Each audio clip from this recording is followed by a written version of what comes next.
Virat chilli powder అన్ని రకాల వంటలకు పచ్చళ్లకు సరైన chilli powder. No colour no chemicals. అక్కడ నుంచి మన ఎక్స్ట్రాడిషన్ ప్రొసీడింగ్స్ పెట్టాం. మోదీ గవర్నమెంట్ వచ్చిన తర్వాత మనం మన ఇంటర్పోల్ అరెస్ట్ వారెంట్ పెట్టాం. దాన్ని బట్టి చాలా పెద్ద లీగల్ బ్యాటిల్ తర్వాత దొరికాను. మన అందరికీ స్టోరీ తెలుసు అనమాట.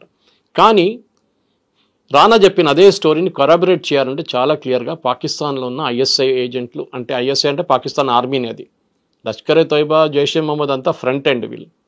ఇన్ఫ్యాక్ట్ మీరు ఈ ఆపరేషన్ సింధూర్ జరిగినప్పుడు కూడా మీరు చూసుంటారు, ఒక ఫ్యూనరల్ జరిగింది, స్టేట్ ఫ్యూనరల్. 3 టెర్రరిస్ట్కి పాకిస్తాన్ ఫ్లాగ్ డ్రేప్ చేశారు. పాకిస్తాన్ ఆర్మీ సీనియర్ ఆఫీసర్స్ వచ్చి సెల్యూట్ కొట్టారు. పాకిస్తాన్ సోల్జర్స్ ఆ బాడీని క్యారీ చేశారు. మీరు టెర్రరిస్ట్ ఉన్నప్పుడు మీరు ఎందుకు చేస్తున్నారండి పాకిస్తాన్ ఆర్మీ? పాకిస్తాన్ ఏం చేశారంటే ఐఎస్ఐ వాళ్ళు డెప్యుటేషన్ వెళ్తారు టెర్రరిస్ట్ గ్రూప్స్కి. సో మీ మేజర్ కానివ్వండి, కర్నల్ లెవెల్ కానివ్వండి, ఈవెన్ సోల్జర్ జవాన్ లెవెల్లో వాళ్ళని డెప్యూట్ చేస్తారు టు ట్రైన్ దెమ్. వాళ్ళు ఈ స్ట్రైక్లో చనిపోయారు. ఆ మస్జిద్ లోపల వాళ్ళు కూడా ఉన్నారు ఆ రోజు మనం కొట్టినప్పుడు. సో న్యాచురల్లీ వాళ్ళ సోల్జర్స్ చనిపోయినప్పుడు వాళ్ళు టెర్రరిస్ట్ అని చెప్పి పక్కన పడేయలేరు కదా. They have to show that respect. It's mean open admission అనమాట. మీరు అడిగిన ప్రశ్నకి ఐఎస్ఐ కనెక్షన్ ఉందంటే yes, here is the proof. Sponsor చేస్తున్నారు. ఇప్పుడు వాళ్ళు రిటర్న్ ఇస్తారని చెప్పి బిలావల్ భుట్టో చెప్తున్నారు. అది పాత కథ, అది ఏం జరగదు ఎప్పుడు.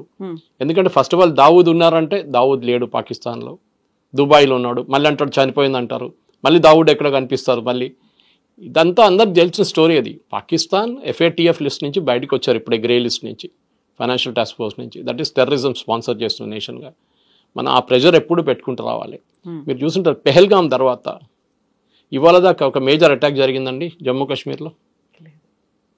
ఎందుకు మనం అడగాల్సింది? బికాస్ ఇండియా ఏం వార్నింగ్ ఇచ్చారంటే నెక్స్ట్ టైం ఒక అటాక్ జరిగితే మా సెక్యూరిటీ ఫోర్సెస్ మీదో లేకుండా మా సివిలియన్స్ మీద నడుస్తుంది, మేము పాజ్ బటన్ ప్రెస్ చేసి మళ్ళీ ప్లే చేసేస్తాం ఇంకోసారి. Operation Sindoor will restart. We have not cease fire పెట్టగానే ఆపరేషన్ సింధూర్ ఆపలేదు. We will start the war again. పాకిస్తాన్కి అదొక భయం ఉంది ఇప్పుడు.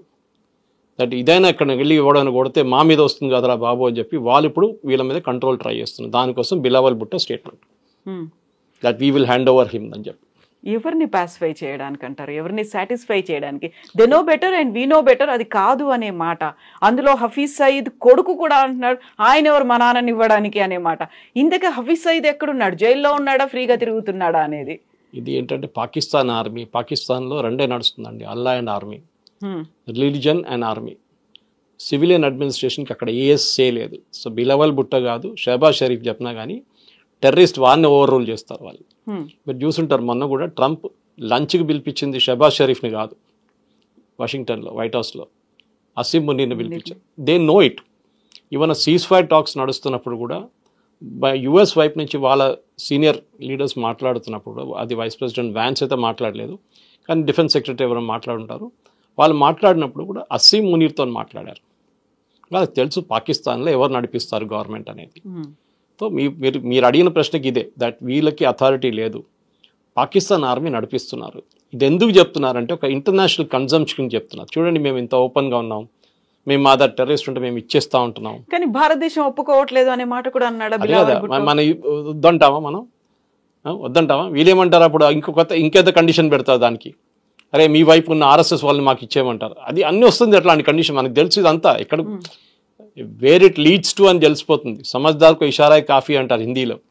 అదే చాలా క్లియర్గా తెలిసిపోతుంది. ఇప్పుడు టెర్రరిస్ట్ అనగానే మీ వైపు కూడా టెర్రరిస్ట్ ఉంది కదా, RSS వాళ్ళు ఉన్నారు కదా, VHP వాళ్ళు ఉన్నారు కదా, బజరంగ్ వాళ్ళని మాకు అప్పగించండి, వాళ్ళు పాకిస్తాన్లో బలూచిస్తాన్లో బాంబు వేస్తున్నారు, మాకు అదే అప్పగించండి అని చెప్తారు. అప్పుడు ఏం చెప్తారు మనం? అప్పుడు ఓరాపు అంటాం మనం, మనకు పని లేదు మీరు పెట్టుకోండి కావాలంటే మేము చూసుకుంటాం అని పని తర్వాత అని చెప్పేసి. ఇజ్రాయెల్ అదే చేస్తున్నారు కదా, టార్గెటెడ్ హిట్టింగ్. ఎక్కడైనా కానీ వాళ్ళు ఎవరు ఉన్నా కానీ, ఇరానియన్స్ కానివ్వండి, హమాస్ కానివ్వండి, హెజ్బుల్లా కానీ కొడతాడు వాటిని. మనం కూడా అదే నేర్చుకోవాలి, అదే పాలసీ మనం కూడా ఫాలో చేయాలి. ఈ సర్జికల్ స్ట్రైక్స్ కానీ, దాని తర్వాత ఫస్ట్ అటాక్ జరిగిన 7వ తారీఖు 8వ తారీఖు, that is 7th night 8th morning జరిగిన అటాక్లో సేమ్ పాలసీ ఫాలో చేయాల్సింది. అది తహవూర్ రానా ఇచ్చిన అడ్మిషన్తో మనకి ఇంకా స్ట్రెంగ్తన్ అయింది. మన ఇది ఇంటర్నేషనల్ ప్రాసిక్యూషన్ ఇప్పుడు చేయలేము, చాలా లేట్ అయిపోయింది, ప్రూఫ్స్ అన్ని పోయినాయి మొత్తం. కానీ వీ కెన్ మెయింటైన్ FATF లిస్ట్లో పాకిస్తాన్ని మళ్ళీ తీసుకురావాలి, గ్రే లిస్ట్లో తీసుకొచ్చేద్దాం. ఫస్ట్ గ్రే లిస్ట్లోనే వాళ్ళకి చాలా ప్రాబ్లం రాబోతుంది అనమాట. సో ఇవన్నీ ఇప్పుడు మీరు చెప్పినట్టుగా ఎలా ఎస్టాబ్లిష్ చేస్తారు సార్? ఎస్, నేను ఒక ట్రస్టెడ్ పర్సన్ని అని చెప్పాడు రానా. అయితే దాన్ని ఎస్టాబ్లిష్ చేయడానికి ఆల్రెడీ అన్నీ వాష్అవుట్ అయిపోయాయి, అక్కడ ఏవీ లేవు, అక్కడ విట్నెస్ లేవు, అసలు ఏవీ లేనప్పుడు ఎలా ఎస్టాబ్లిష్ అవుతుంది? మారల్ విక్టరీ అండి, అంతే. మనందరికి తెలుసు రానాను తీసుకొచ్చి మన ఒక కండిషన్ పెట్టారు యుఎస్ కోర్టు, రానాని డెత్ సెంటెన్స్ ఇవ్వకూడదు అని చెప్పేసి. అది వీళ్ళందరూ హ్యూమన్ రైట్స్ వాళ్ళు చేస్తారు. ఈవెన్ యూకే కోర్ట్స్ అదే చెప్తారు, విజయ్ మాల్యాను పంపించమంటే మీకు అక్కడ జైల్లో టాయిలెట్లు బాగలేవంట, జైల్లో పడుకోవడానికి కింద పంపిస్తే వీళ్ళకి ఏసీ ఇవ్వట్లేదంట అని చెప్పి, దోమలు ఉన్నాయని చెప్పి పంపించట్లేదు అక్కడి నుంచి, యూకే నుంచి. ఇది కూడా అంతే సంగతి. కానీ రానా మన దగ్గర చనిపోయేదాకా జైల్లోనే ఉంటాడు, బయటికి రాడు ఎట్లయినా. కానీ ఆయన ఇచ్చిన ఇన్ఫర్మేషన్ మనకి పబ్లిక్ కన్జంప్షన్ మీలాంటి నాలాంటి చెప్పేది 2% బయట చెప్తారు జరిగిందని, మిగతా అంతా వాళ్ళ దగ్గర ఉంటుంది డీటెయిల్స్. ఏంది, ఎవరు, ఎట్లా, ఏం చేయించారు, ఏ ఆర్మీ. అప్పుడున్న army officers, Pakistan army officers ఉండరు, చనిపోయి ఉంటారు చాలామంది, ఇప్పుడు దాకా తెలియదు, రిటైర్ అయితే అయిపోయి ఉంటారు 100%. సో జరిగిన దానికి పర్వేజ్ ముషరఫా లేకుంటే ఇంకెవరైనా రెస్పాన్సిబుల్ అంటే then we have to take care of that ఆ టైంలో. కానీ ఇట్స్ టూ లేట్. కానీ ఒక మారల్ విక్టరీ లాగా that we have established, yes Pakistan did it అని అందరికి తెలుసు. మీరు చెప్పినట్లు అందరికీ తెలుసు పాకిస్తాన్ చేయించారా, ఐఎస్ఐ చేయించారని. కానీ వీ కుడ్ ప్రూవ్. ఆ టైంలో మనం ప్రెషర్ పెడితే, మన్మోహన్ సింగ్ టైంలో ప్రెషర్ పెడితే డెఫినెట్గా they would have been result. కానీ మన్మోహన్ సింగ్ గారు ఆ టైంలో అగ్రీ చేయలేదు. ఈవెన్ బాంబింగ్ కోసం అప్పుడున్న ఎయిర్ ఫోర్స్ చీఫ్ చెప్పారు, గుర్తుంటుంది, రీసెంట్లీ కూడా ఆయన చెప్పారు, we were ready with a plan to bomb Pakistan, మనం చేసినట్లే ఈసారి చేసినట్లనే. కానీ మన్మోహన్ సింగ్ గారు వద్దని చెప్పారు, ఇట్లా అగ్రవేట్ ద సిచ్యువేషన్, ఇంకా సిచ్యువేషన్ ఇంకా స్పాయిల్ అయిపోతుంది, వద్దని చెప్పేసి ఆపేశారు, ఆలోచించారు. సో ఇప్పుడు మసూద్ అజర్ ఎక్కడున్నారు, సఫీద్ ఎక్కడున్నారు అనేది, హఫీజ్ సయీద్ ఎక్కడున్నారు? అందరు పాకిస్తాన్లోనే ఉన్నారు. వాళ్ళ ఫ్యామిలీ మొత్తం చనిపోయారు కదా హఫీజ్ అంటే, వాళ్ళ ఫ్యామిలీని ఇడిచేసి ఎక్కడనే వెళ్తారా? వాళ్ళు పాకిస్తాన్ ఆర్మీ ప్రొటెక్షన్లో ఉంటారు ఎప్పుడు, ఎస్పెషలీ ఐఎస్ఐ ప్రొటెక్షన్లో. ఆర్మీ కూడా కాదు, ఐఎస్ఐ ప్రొటెక్షన్లో ఉంటారు వాళ్ళు. వాళ్ళని సెక్యూర్ ప్లేస్లో పెట్టుకుంటారు వాళ్ళు పాకిస్తాన్లో, ఆబ్వియస్లీ. ఎందుకంటే ఒకటి వాళ్ళు బయట కనిపించకూడదు, కనిపిస్తే దెన్ ఇట్స్ అడ్మిషన్ దట్ వీళ్ళు ఇక్కడే ఉన్నారని చెప్పేసి. సో వాళ్ళ సన్నిన్లో కానివ్వండి, వాళ్ళు పంపించి వాళ్ళ మీటింగ్లన్నీ అడ్రస్ చేస్తున్నారు. ఇప్పుడు వాళ్ళ కొడుకు చెప్పారు కదా, మా నాన్న పంపించి వీరెవరు రా నాయన అని చెప్పేసి, అది సేమ్ కండిషన్. సో ఆబ్వియస్లీ కొడుకు అక్కడ ఉంటే నాన్న కూడా అక్కడ ఉన్నాడు ఇక్కడ పక్కన అని చెప్పేసి. కానీ బయట వెళ్ళొద్దు. ఇప్పుడు ఈ సిచ్యువేషన్లో బయట వెళ్తే మళ్ళీ ఒకటైతే మిమ్మల్ని ఇండియాలో ఏదైనా డ్రోన్ పెట్టి చంపేస్తారు, లేకుంటే ఇది జరుగుతుంది, దట్ పబ్లిక్కి చెప్తారు, ఇంటర్నేషనల్ చూడండి అక్కడే ఉన్నాడు, ఇది terrorist and designated terrorist. It is not India designated terrorist, UN designated terrorist. అది చాలా పెద్ద డిఫరెన్స్ అన్నమాట. సో బయట కనిపిస్తే Pakistan is obligated to arrest him. కానీ ఎప్పుడు చెప్తారు లోకంలో ఒక సేయింగ్ ఉంది ఇంగ్లీష్లో, one man's terrorist and other man's freedom fighter అని. వీళ్ళేమని చెప్తే మొన్న కూడా అసీం మునీర్ ఏం చెప్తారు, పాకిస్తాన్ కశ్మీర్లో ఉన్న ఫ్రీడమ్ ఫైటర్స్ని సపోర్ట్ చేస్తారు, అంటే టెర్రరిస్ట్ని సపోర్ట్ చేస్తారు ఇండైరెక్ట్గా. This is a common language. మనం ఒక మాట మనం మర్చిపోకూడదండి, ఇది లైఫ్ లాంగ్ జరుగుతూనే ఉంటుంది మనకి. ఈ ప్రాబ్లం ఎక్కడ పోదు. ఇంటెన్సిటీ తగ్గింది, ముందుకన్నా చూడండి మీరు, ఇంటెన్సిటీ లేదు, అంత ఇంటెన్సిటీ లేదు. 90s ఎర్లీ 2000 ఆ ప్రాబ్లం ఇప్పుడు లేదు. కానీ టెర్రరిస్ట్ అటాక్ ఉంటుంది. మనం కూడా ఇజ్రాయెల్ లాగా దీంతో బతకాల్సింది మనం నేర్చుకోవాల్సి వస్తుంది. కానీ ఒకటి, మన మీద దాడి జరిగితే 10 సార్లు ఇంట్రెస్ట్తో సహా కొట్టాలి వాళ్ళు. సో ఇప్పుడు ఇజ్రాయిల్ అంటే లేటెస్ట్ టెక్నాలజీని డెవలప్ చేసుకుంది, అక్కడ ఐరన్ డోమ్ని డెవలప్ చేసుకుంది, వాళ్ళకి కావాల్సినటువంటి అన్ని లేటెస్ట్ టెక్నాలజీ, డిఫెన్స్ సిస్టమ్ అంతా ఉంది. అలాంటి టెక్నాలజీ, అలాంటి డిఫెన్స్ సిస్టమ్ మన దగ్గర ఇండిజినియస్ టెక్నాలజీ అండ్ బయట నుంచి కూడా పెట్టుకోవాలి అంటే we have to give more budget కదా, చాలా ఎక్కువ. 50,000 crores ఇచ్చారండి దిస్ మిడ్ బడ్జెట్లో. 50,000 crores అట్లీస్ట్ జూన్ జూలైలో ఇచ్చారు. మనకున్న అడ్వాన్స్ డిఫెన్స్ సిస్టమ్ పనిచేస్తుంది, చాలా బాగా పనిచేస్తుంది, మనం చూసాం. కానీ we should not rest on hour laurels అంటారు ఇంగ్లీష్లో.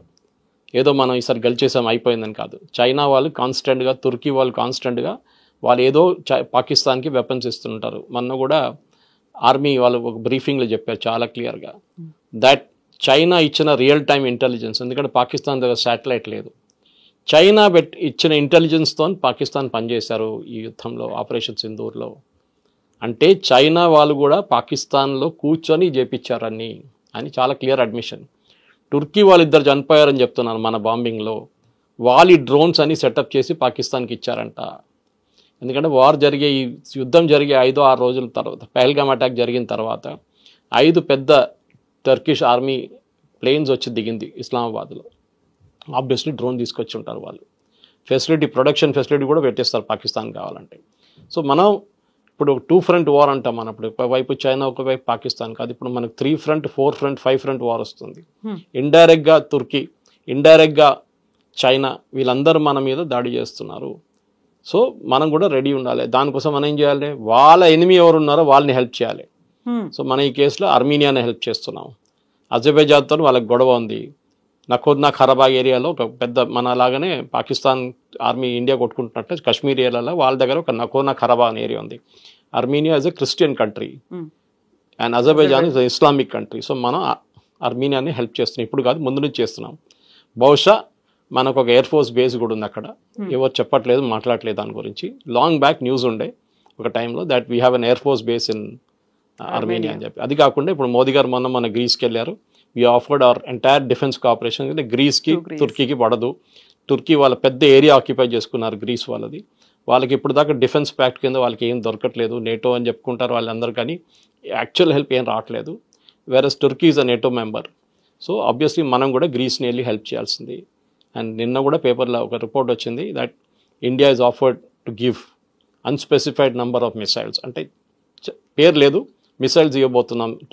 భయం ఉంటే చాలు టర్కీకి దట్ ఇండియా మిసైల్స్ అక్కడ వచ్చి కూర్చున్నది. వాళ్ళు బ్రహ్మోస్ పంపించారో, ఆకాష్ తీర్ పంపించారో, అగ్ని పంపించారో మనకు తెలియదు, కానీ అక్కడ ఉందని చెప్తే దే గెట్ అ మెసేజ్, మీరు పాకిస్తాన్ హెల్ప్ చేస్తే మేము ఇక్కడి నుంచి మిమ్మల్ని కొడతామని చెప్పేసి. సో మనకి ఇక్కడ శత్రు దేశాలు అలా మెల్లిమెల్లిగా పెరిగిపోతున్నాయి. +1 అన్నట్టుగా యాడ్ ఆన్ అయిపోతున్నప్పుడు మన ప్రధానమంత్రి ఏంటి, ఒక చిన్న చిన్న దేశాలకు వెళ్తున్నాడు. ఘనా వెళ్ళారు, ఇటు ట్రినిడాడ్ టొబాగోకి వెళ్ళారు, ఒకేసారి 5 దేశాలు కంటిన్యూ చేసుకొని వచ్చేసారు. అంత అవసరమా అని వచ్చేటువంటి మాటలకు ఏం చెప్తారు మీరు? ఒక్కొక్క దేశంలో మీరు అనలైజ్ చేస్తే గానా కానివ్వండి, ఇప్పుడు లోకంలో అన్నిటికంటే ఎక్కువ ఏ దేశమైనా కానీ, ఈవెన్ ట్రంప్ రేర్ ఎర్త్స్ గురించి చూస్తున్నారు. రేర్ ఎర్త్స్ అంటే మినరల్స్, లిథియం ఉండొచ్చు, మిగతా మెటల్స్ ఉండొచ్చు. మన దగ్గర మోనోజైట్ శాండ్స్ ఒకటి ఉంది కేరళ వైపు, దాని నుంచి మనం యురేనియం కూడా ప్రొడ్యూస్ చేస్తాం. ఇప్పుడు అన్నిటికంటే పెద్ద ప్రాబ్లం ఏమొస్తుందంటే నెక్స్ట్ 6 నెలలకి మ్యాగ్నెట్స్ లేవు మన దగ్గర. మ్యాగ్నెట్స్ అనేది ఎలక్ట్రానిక్ ఐటమ్స్లో మన కెమెరాలు ఉండొచ్చు, మన సిస్టమ్స్ ఉండొచ్చు, వెహికల్స్ ఉండొచ్చు, దీంట్లో చిన్న చిన్న మ్యాగ్నెట్స్ యూస్ చేస్తారు. ఇది మొత్తం కంట్రోల్ చైనా చేతిలో ఉండే ఇప్పుడు దాకా. మనం ఇన్వెస్ట్ చేయలేదు దాని మీద, మనం దాన్ని పట్టించుకోలేదు అసలు. చైనా పంపిస్తున్నాడు కదా, అక్కడ తీసుకుందాం, మన ఎందుకు పెట్టాలి ఫ్యాక్టరీ అని. ఇప్పుడు చైనా వాళ్ళు బంద్ చేసేసారు. మీరు చూడండి, నెక్స్ట్ 6 months మీకు కార్లు దొరకవు, వెయిటింగ్ లిస్ట్ పెరుగుతుంది. కోవిడ్ టైంలో మనకు చిప్స్ ఇవ్వటం రాలేదనుకోండి, కొరియా నుంచి చిప్స్ రాలేదు ఆ టైంలో, మనకు ప్రాబ్లం వచ్చింది. సో మోదీ గారు ఈ దేశాలకు వెళ్ళి వాళ్ళతో టైఅప్ చేసుకుంటున్నారు. వాళ్ళ దగ్గర ఈ న్యాచురల్ రిసోర్సెస్ ఉంది, కానీ వాళ్ళు తవ్వి తీయడానికి వాళ్ళ దగ్గర డబ్బులు లేవు. సో వీఆర్ ఆఫరింగ్ మనీ, అదంతా బయటికి రాదు, అదంతా అగ్రిమెంట్లో వాళ్ళు సైన్ చేసుకున్నారు, విట్ ఈస్ నాట్ డిస్క్లోజ్డ్. ఎక్కడైనా గానా కానివ్వండి, జాంబియా కానివ్వండి, బ్రెజిల్ కానివ్వండి, అర్జెంటీనా, ఎవ్రీ ప్లేస్ మోదీ గారు వెళ్ళిన ప్లేస్లో న్యాచురల్ రిసోర్సెస్ చాలా ఉన్నాయి. వాళ్ళకి డబ్బులు కావాలి, వీ విల్ గివ్ 50 million లేకుండా 100 million ఇచ్చి ఒక జాయింట్ వెంచర్ కంపెనీ పెట్టి మనం అక్కడి నుంచి we will dig it out. దానికోసం వెళ్తున్నాం. మనం అనుకుంటే చిన్న చిన్న ట్రినిడాడ్ అండ్ టొబాగో ఎందుకు, చాలా క్రూషియల్ రిసోర్సెస్ ఉన్నాయి ఈ ప్లేసెస్లో అన్నింటిలో. So we have to ensure మనం దీన్ని డెఫినెట్గా గయానా లాగా లాంటి దానికి అని చెప్పాము, గుర్తుంటుందా మీకు? అండమాన్స్ దగ్గర గయానా లాగా ఆయిల్ ఫీల్డ్స్ అని చెప్పాము. So why did you go to Guyana, why did you go to Trinidad and Tobago? ఒక పెద్ద ఇండియన్ కమ్యూనిటీ ఉందనుకోండి, అది వాళ్ళ ప్రైమ్ మినిస్టర్ కూడా ఒక ఇండియనే, అంటే ఎక్స్పాట్రీ, అంటే నెక్స్ట్ జనరేషన్ ఇండియన్ అనమాట, 3rd generation. కానీ ఇప్పుడున్న ప్రధానమంత్రి కానీ ప్రెసిడెంట్ కానీ, నాట్ జస్ట్ మోదీ గారు, ఎవరైనా కానీ ఇంటర్నేషనల్ విజిట్స్కి వెళ్తున్నప్పుడు వాళ్ళ కంట్రీ దగ్గర ఉన్న ప్రోడక్ట్స్ని అమ్మడానికి ట్రై చేస్తారు. ఒకటి, అక్కడి నుంచి ఏం తెప్పించుకోవాలి అది చూస్తారన్నమాట. ఇప్పుడున్న పరిస్థితుల్లో మన దగ్గర ఎక్కువ న్యాచురల్ డిపాజిట్స్ ఉన్నది ఒకటి, మన వైపు కాశ్మీర్ వైపు లదాఖ్లో ఉంది ఒకటి, అది ఇంకా ప్రాస్పెక్ట్ చేయలేదు, ఆ టైం పడుతుంది దానికి. రెడీమేడ్గా ఉన్నది ఈ కంట్రీస్ దగ్గర ఉంది, కానీ వాళ్ళ దగ్గర టెక్నాలజీ లేదు ఒకటి. నెక్స్ట్ వాళ్ళ దగ్గర ఈ తవ్వి బయటికి తీయడానికి ఉన్న డబ్బులు లేవు వాళ్ళ దగ్గర, మైనింగ్ అండ్ మినరల్ కోసం అది చేయాలి. మీరు యుఎస్ కూడా చూసుంటారు, యుఎస్ యుక్రెయిన్తో ఏం డీల్ చేసుకున్నారు, అదే కదా. ఇప్పుడు రష్యా ఇండియాకి ఆఫర్ చేస్తున్నారు, ఇప్పుడు రష్యా ఆఫర్ చేస్తున్నారంట ఇండియాకి, మీరు తీసుకోండి, మా దగ్గర రేర్ ఎర్త్స్ ఉంది, మీరు తీసుకెళ్ళండి అని చెప్పేసి. Rare earths will be the next biggest battle. ఎందుకంటే మీకు నెక్స్ట్ ఎలక్ట్రిక్ వెహికల్స్ కానివ్వండి, మిగతా అన్ని టెక్నాలజీస్లో నెక్స్ట్ జనరేషన్, ఇప్పుడు మన ఎట్లా దీనికన్నా ముందు యురేనియం కొట్టుకున్నాము, ఇప్పుడు దాని బదులు uranium is already available in plenty ఇప్పుడు చాలా కంట్రీస్లోనే.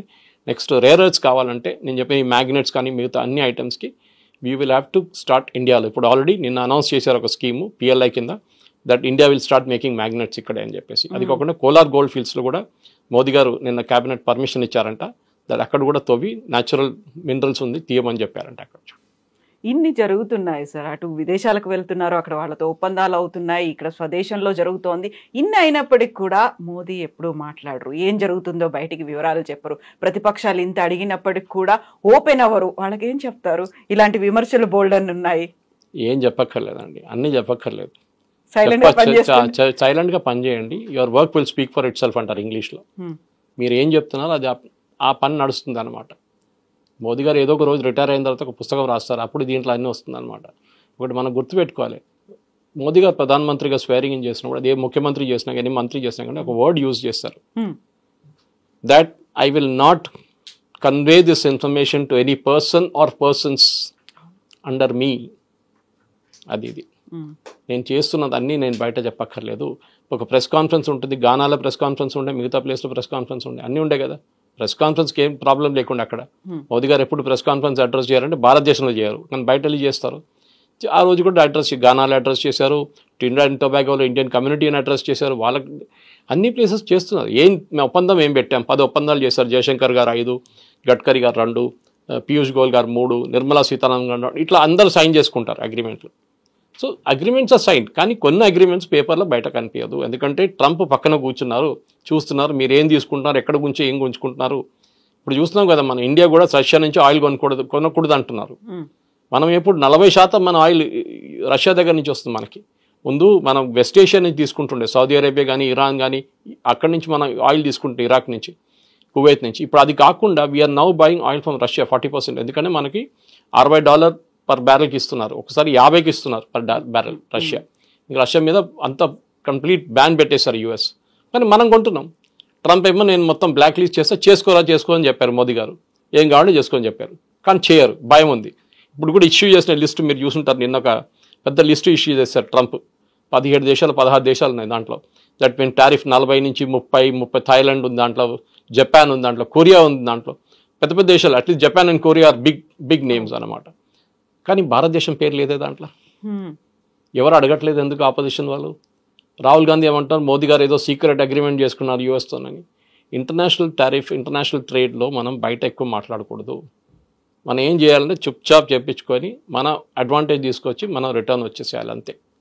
మనది ఒక్కటే స్టిక్కింగ్ పాయింట్ ఏంటంటే మన బియ్యం అక్కడ అమ్మడానికి, మన ఎస్పెషలీ మన అగ్రికల్చర్ ప్రొడ్యూస్ పెద్ద ప్రాబ్లం ఉంది. యూఎస్ సబ్సిడీ ఇస్తారు వాళ్ళ ఫార్మర్స్కి, మనం సబ్సిడీ ఇస్తాం మన ఫార్మర్స్కి. ఇది 2 మ్యాచ్ కావట్లేదని చెప్పి యూఎస్ గొడవ చేస్తున్నారు. So we will find a way out. మనం యూఎస్ నుంచి బియ్యం కొనక్కర్లేదు, వాళ్ళు ఇచ్చిన బియ్యం కూడా ఎవరు కొన్నారు ఇక్కడ. వాళ్ళు ఇంకా ఏమైనా ప్రోడక్ట్స్ పంపిస్తే ఇక్కడ కొంటారు మార్కెట్లో. రేట్ ఎక్కువ ఉంటే ఎవరు కొనరు, మనకు అందరూ తెలిసిన స్టోరీ అది అన్నమాట. సో వీ విల్ వెయిట్, చూద్దాం ఏమైతుంది. పీయూష్ గోయల్ గారు వెళ్ళారు, నెగోషియేట్ చేశారు. లాస్ట్లో వాళ్ళకి విసుకొచ్చేసింది అమెరికన్స్కి, పీయూష్ గోయల్ వద్దు మాకు అని చెప్పారంట. ఈయన చాలా టఫ్ నెగోషియేటర్, ఆయన chartered accountant first of all. ఈయన వద్దు, మేము ఇంకెవరైనా పంపి అంటే మోదీ గారు చెప్పారంటే ఇంకెవరు లేరు, ఆయన వస్తారని చెప్పారు. ఆయన వస్తారు, ఆయనే నెగోషియేట్ చేస్తారు మీతో, ఆయన అక్కడ కూర్చొని నెగోషియేట్ చేస్తున్నారు ఇప్పుడు. So we will wait. దానికోసం ఈ లిస్ట్లో August 1 నుంచి ఉన్న లిస్ట్లో భారతదేశం లేదు. బ్రిక్స్ మీద ఏదో పెట్టారు 10% అని, అది ట్రిపికల్ ట్రంప్ బ్లఫ్, అది ఏం జరగదు.